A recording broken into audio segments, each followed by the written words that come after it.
दोस्तों, आज मैं फिर एक बार नई परख के दर्शकों को सीधा संबोधित करने वाला हूं।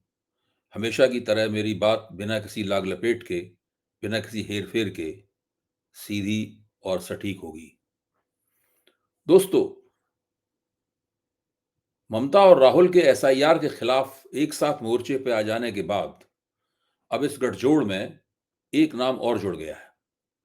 बेहद मजबूत, बेहद दृढ़ प्रतिज्ञ, बेहद रणनीति कुशल और चाक चौबंद। यह नाम है अखिलेश यादव का। अखिलेश जानते हैं कि अगर उन्हें उत्तर प्रदेश का 2017 का विधानसभा चुनाव जीतना है, मैं गलत बोल रहा हूं, 2027 का विधानसभा चुनाव जीतना है, तो दो काम एक साथ करने होंगे। पहला, एसआईआर के मसले पर विपक्ष के साथ एकजुट होना होगा और विपक्ष को एकजुट करने में अहम भूमिका भी निभानी होगी। संदर्भ उत्तर प्रदेश का भी है और देश भर का भी है। समाजवादी पार्टी और अखिलेश के मामले में ये दोनों संदर्भ एक साथ हैं, एक दूसरे पर निर्भर हैं। दोस्तों, अखिलेश और राहुल एक दोनाली बंदूक की तरह भाजपा और एसआईआर पर फायरिंग करने के लिए तैयार हो गए हैं। इस दोनाली मार के बिना लोकतंत्र की रक्षा भी नहीं हो सकती। गेम चेंजर साबित होने वाली है अखिलेश और राहुल की यह जुगलबंदी। अभी 2-3 दिन पहले अखिलेश ने साफ कहा था कि एसआईआर का मतलब है कि जहां-जहां समाजवादी पार्टी 2024 में जीती थी, वहां-वहां 50,000 वोट काट देना, ताकि विधानसभा में भाजपा बाजी पलट सके। जैसे ही उन्होंने यह कहा, उनकी बात सच भी साबित हो गई। उत्तर प्रदेश के गोंडा में बीएलओ विपिन यादव ने जब आत्महत्या की, तो उससे ठीक पहले उनसे कहा गया था कि ओबीसी वोटरों के नाम काटो वरना नौकरी खत्म। इसी के बाद विपिन यादव ने आत्महत्या कर ली। आत्महत्या करने वाले विपिन यादव के परिवार का कहना है कि एसडीएम और लेखपाल एसआईआर में ओबीसी वोटरों के नाम काटने का दबाव बना रहे थे। विपिन यादव ने ऐसा करने से मना किया तो उन्हें नौकरी से निकालने और पुलिस से उठवा लेने की धमकी दी गई। ये है एसआईआर की वह हकीकत जिसके चलते बीएलओ आत्महत्या करने पर जगह-जगह मजबूर हो रहे हैं। असल में अंदर खाने ये आदेश दिया गया है कि पिछड़ों, दलितों, वंचितों और विपक्ष समर्थित वोटरों के नाम काटे जाएं और बीजेपी की के हिसाब से वोटर लिस्ट बनाई जाए। पूरे सोशल मीडिया पर एक वीडियो क्लिप घूम रहा है। लाखों लाख लोग इस वीडियो क्लिप को देख चुके हैं। इसमें एक तरफ राहुल गांधी हैं और दूसरी तरफ विपिन यादव का एक युवा परिजन है। राहुल गांधी गरज कर कह रहे हैं, आप देखिए किसका वोट कट रहा है, पिछड़ों का वोट कट रहा है, दलितों का वोट कट रहा है, ईबीसी का वोट कट रहा है, अल्पसंख्यकों का वोट कट रहा है। मतलब हिंदुस्तान के गरीब लोगों का वोट कट रहा है। जैसे ही राहुल का वक्तव्य खत्म होता है, वैसे ही स्वर्गीय विपिन यादव के परिजन का वक्तव्य शुरू हो जाता है। वो परिजन कह रहे हैं, वो ओबीसी वोटरों के वोटर लिस्ट में से वोट कटवाना चाह रहे थे। एसडीएम, लेखपाल और बीडीओ, उनके घर पहुँचने से पहले ही ऐसा हो गया। ऐसा कुछ तो नहीं लगा था रात में। बाकी वो बोले थे कि प्रेशर बहुत है, काम बहुत है, नहीं हो पा रहा है। अखिलेश और उनकी पार्टी को इस बात का भी एहसास है कि उन्हें कांग्रेस के साथ मिलकर न केवल एसआईआर के खिलाफ लड़ना है, बल्कि कांग्रेस के साथ ही उत्तर प्रदेश में अपने गठजोड़ को मजबूत भी बनाना है।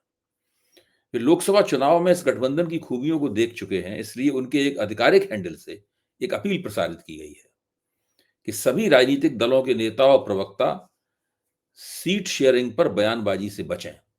2027 का चुनाव महासंग्राम की तरह है। इस चुनाव में कांग्रेस और समाजवादी पार्टी की आपसी सीट शेयरिंग दोनों दलों के शीर्ष नेतृत्व और राष्ट्रीय अध्यक्ष मिलकर तय करेंगे। दलों के नेताओं से निवेदन है कि वे कोई भी बयानबाजी करने के चक्कर में न पड़ें। मीडिया से भी विनम्र निवेदन है कि उनकी साख खतरे में है, अतः सनसनीखेज खबरें बनाने और चलाने से बचें। गठबंधन में क्या होगा और क्या नहीं होगा, इस कयासबाजी से बचें। दोनों दलों के बीच गठबंधन में सीट शेयरिंग और चुनावी रणनीति दोनों दलों के शीर्ष नेतृत्व तय करेंगे। भाजपा के इशारे पर मीडिया के बंधु गठबंधन तोड़ने का प्रयास न करें, क्योंकि इंडिया गठबंधन अडिग है और भाजपा को हराने के लिए प्रतिबद्ध है और निश्चित ही हम 2027 में भाजपा को यूपी से हराएंगे और इंडिया गठबंधन को जिताएंगे, क्योंकि 2024 में यूपी की जनता ने भाजपा को बुरी तरह से यूपी में ही पछाड़ा है, हराया है। अतः भाजपा हैरान और परेशान है और इसीलिए मीडिया के माध्यम से वह साजिशें कर रही है। मीडिया भी ध्यान रखे कि जब भाजपाई मीडिया पर अत्याचार करते हैं, तो यही विपक्ष यानी समाजवादी पार्टी ही मीडिया की मदद करती है, उनकी आवाज़ उठाती है। अतः लोकतंत्र की स्थापना और भाजपा द्वारा की जाने वाली पिटाई से बचने के लिए मीडिया को भी सत्ता की रोटी उलटने-पलटने में मदद करनी चाहिए और ताकि लोकतंत्र का बैलेंस बनाए रखा जाए। देखिए, सिद्धांत की बात है। लोकतंत्र का क्या मतलब है? लोकतंत्र का मतलब है, समाजवादी नेता राजनैण जी अपने भाषणों में कहते थे, मैंने 1977 मैंने 1977-78 में उनका ये भाषण सुना था। इस वक़्त सारे देश में लोकसभा के इमरजेंसी के बाद चुनाव हो रहे थे, मैं छोटा-सा था और कुछ दिन पहले ही जेल से रिहा हुआ था। उस भाषण में राजनैण जी ने कहा था कि लोकतंत्र का मतलब है कि जनता सत्ता की रोटी तवे पर उलटती-पलटती है। रोटी अगर एक ही तरफ से रहेगी, उसी से सिकती रहेगी, तो लोकतंत्र की रोटी जल जाएगी। रोटी अच्छी बने, इसके लिए ज़रूरी है कि सत्ता पलटती रहे। भारतीय जनता पार्टी लोकतंत्र के इस सिद्धांत के खिलाफ है। वो परमानेंट मेजॉरिटी हासिल करना चाहती है। मैं बार-बार कह रहा हूँ, इस बात को ध्यान रखिए।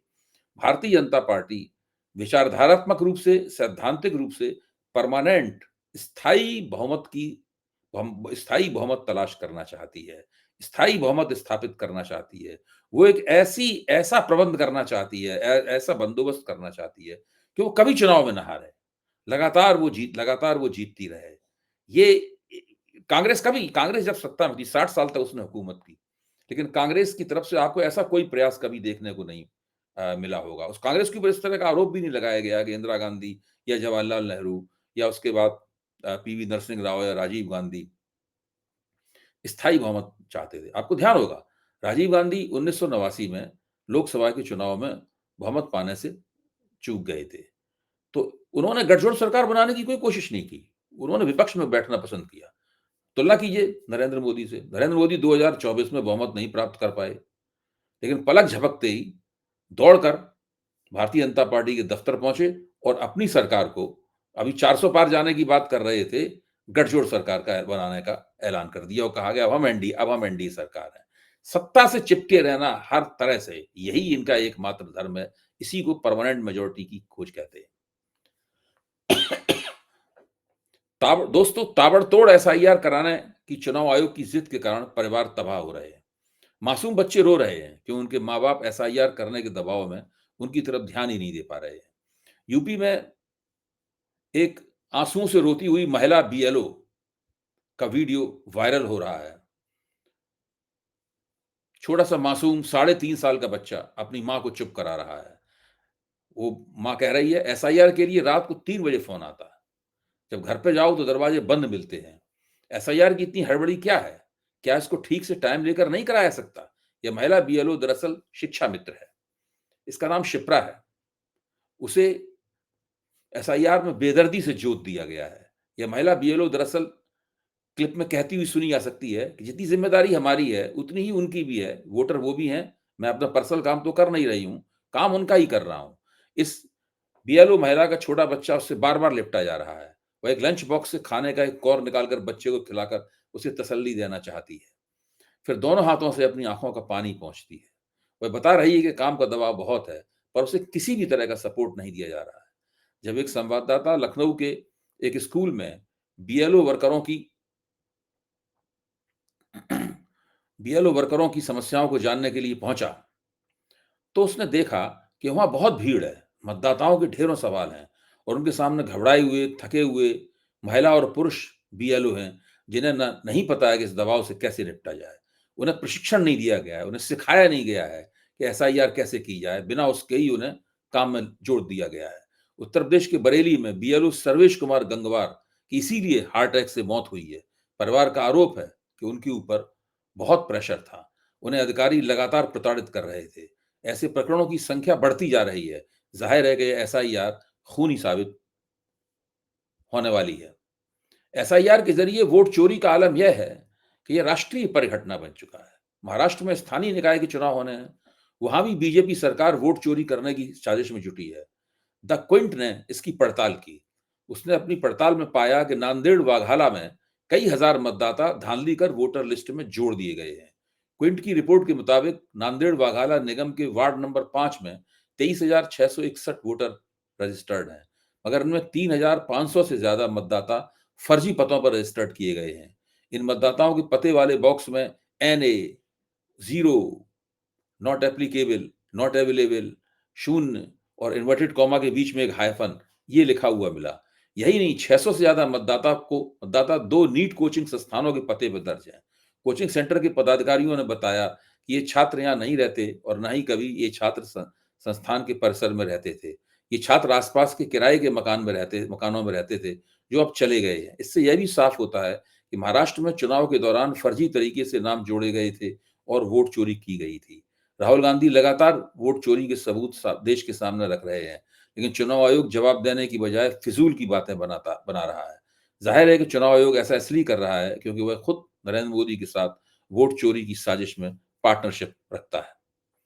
दोस्तों, विपक्ष की इस एकता के पीछे राहुल गांधी की योजना है। राहुल गांधी ने वक्त की जरूरत को पढ़ लिया है। उसी के मुताबिक उन्होंने अपनी रणनीति सेट की है। विपक्षी नेता किसी न किसी रूप में मान रहे हैं कि एसआईआर की काट अगर उनकी तरफ से न हुई तो चुनावी प्रतियोगिता में उनका भविष्य अंधकारमय है। सूत्रों से खबर मिली है कि रामलीला की जनसभा में कांग्रेस इंडिया गठबंधन के सभी बड़े नेताओं को निमंत्रित करने वाली है। मंच पर जैसे ही एक नेता एक साथ दिखाई देंगे, माहौल बदल जाएगा। ये मीटिंग गेम चेंजर साबित हो सकती है। मैं फिर कह रहा हूं कि यह एकता जो हमें परवान चढ़ते हुए दिखाई दे रही है, एक अनूठी एकता होगी। इससे पहले विपक्ष की एकता तभी होती थी जब लोकसभा चुनाव पास में होते थे और विधानसभा चुनावों का एक पूरा चक्र समाप्त हो जाता था। 2024 में भी ऐसा ही हुआ था, लेकिन इस बार विपक्ष की राष्ट्रीय एकता लोकसभा चुनावों का इंतजार नहीं करेगी। विपक्ष को एकता करनी ही पड़ेगी। अगर उसने इसमें देर कर दी तो शायद फिर उसे दूसरा मौका न मिले। एसआईआर के जरिए भाजपा परमानेंट मेजोरिटी हासिल करने की जुगाड़ में है। अगर उसने अपने मंसूबे पूरे कर लिए तो दोस्तों, लोकतंत्र खत्म हो जाएगा। मित्रों, आज की सीधी बात खत्म करने से पहले मैं आपके अपने चैनल नई परख के बारे में कुछ और भी कहना चाहता हूँ। आप सभी ने नई परख को इतना प्यार दिया है, इसके लिए सभी दर्शकों का तहे दिल से शुक्रिया। अगर आप चाहते हैं कि मैं आपके लिए अलग से कंटेंट बनाऊँ, आपकी टिप्पणियों पर प्रतिक्रिया करूँ या आपके सुझावों पर चर्चा करूँ, तो आप हमारे चैनल के साथ खास तरह से जुड़ सकते हैं। अगर आप नई परख चैनल का हिस्सा बनते हैं, तो आप मेरे वीडियो बाकी सब्सक्राइबरों से 1 घंटे पहले देख पाएँगे। मैं आपकी बातों का जवाब दूँगा, आपके लिए हर दिन स्पेशल शो करूँगा और आपके सुझाव अपने वीडियो में शामिल करूँगा। आज बस इतना ही। धन्यवाद।